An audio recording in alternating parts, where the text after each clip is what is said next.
ದಾಂಡೇಲಿ ನಗರದ ಹಳೆ ದಾಂಡೇಲಿಯ timber depot ಪ್ರದೇಶ ವ್ಯಾಪ್ತಿಯಲ್ಲಿ ಪೈಪ್ಲೈನ್ ಕಾಮಗಾರಿ ನಡೆಸುವಂತೆ ಸಾರ್ವಜನಿಕರಿಂದ ಮನವಿ.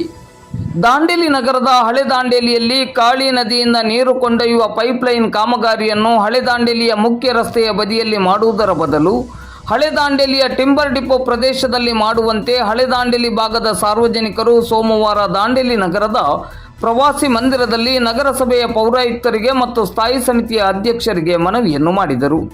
ಪ್ರವಾಸಿ ಮಂದಿರದಲ್ಲಿ ನಡೆದ ಸಭೆಯಲ್ಲಿ ಹಳೆ ದಾಂಡೇಲಿಯ ಹಿರಿಯರಾದ ವಿಷ್ಣು ಕಾಮತ್, ರಾಜು ಕೋಡ್ಕಣಿ, ಮಿಲಿಂದ್ ಕೋಡ್ಕಣಿ, ಅನ್ವರ್ ಪಠಾಣ್ ಸೇರಿದಂತೆ ಮೊದಲಾದವರು ಕಳೆದ 2-3 ವರ್ಷಗಳಿಂದ ಹಳೆ ದಾಂಡೇಲಿ ಭಾಗದ ಜನರು ನಿರಂತರವಾಗಿ ವಿವಿಧ ಪೈಪ್ಲೈನ್ ಕಾಮಗಾರಿಗಳಿಂದ ಆಗಿರುವ ಸಮಸ್ಯೆಗಳಿಂದ ಬಸವಳಿದಿದ್ದಾರೆ. ಈಗಾಗಲೇ ರಸ್ತೆ ತೀವ್ರ ಹದಗೆಟ್ಟಿದ್ದು ವಾಹನ ಸಂಚಾರಕ್ಕೂ ತೊಂದರೆಯಾಗಿದೆ. ಹಳೆ ದಾಂಡೇಲಿಯ ಜನತೆ ಪ್ರತಿದಿನ ಧೂಳು ತಿನ್ನುವಂತಹ ದೌರ್ಭಾಗ್ಯದ ಸ್ಥಿತಿ ಎದುರಾಗಿದೆ.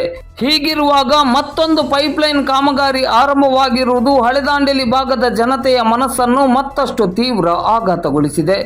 ಆದ್ದರಿಂದ ಸದ್ಯದ ಪರಿಸ್ಥಿತಿಯನ್ನು ಪರಿಶೀಲನೆ ನಡೆಸಿ ಈಗ ನಡೆದಿರುವ ಪೈಪ್ಲೈನ್ ಕಾಮಗಾರಿಯನ್ನು ಹಳೆ ದಾಂಡೇಲಿಯ ಟಿಂಬರ್ ಡಿಪೋ ಪ್ರದೇಶದ ಮೂಲಕ ಹಾದು ಹೋಗಿಸಲು ಅಗತ್ಯ ಕ್ರಮವನ್ನು ಕೈಗೊಳ್ಳಬೇಕೆಂದು ಸಭೆಯಲ್ಲಿ ಭಾಗವಹಿಸಿದ್ದ ನಗರಸಭೆಯ ಸ್ಥಾಯಿ ಸಮಿತಿ ಅಧ್ಯಕ್ಷರಾದ ಅನಿಲ್ ನಾಯ್ಕರ್ ಮತ್ತು ಪೌರಾಯುಕ್ತರಾದ RS ಪವಾರ್ ಅವರಿಗೆ ಮನವಿಯನ್ನು ಮಾಡಿದರು. ಇದೇ ಸಂದರ್ಭದಲ್ಲಿ ಶಾಸಕರಾದ RV ದೇಶಪಾಂಡೆ ಅವರಿಗೆ ದೂರವಾಣಿ ಮೂಲಕ ಮಾತನಾಡಿ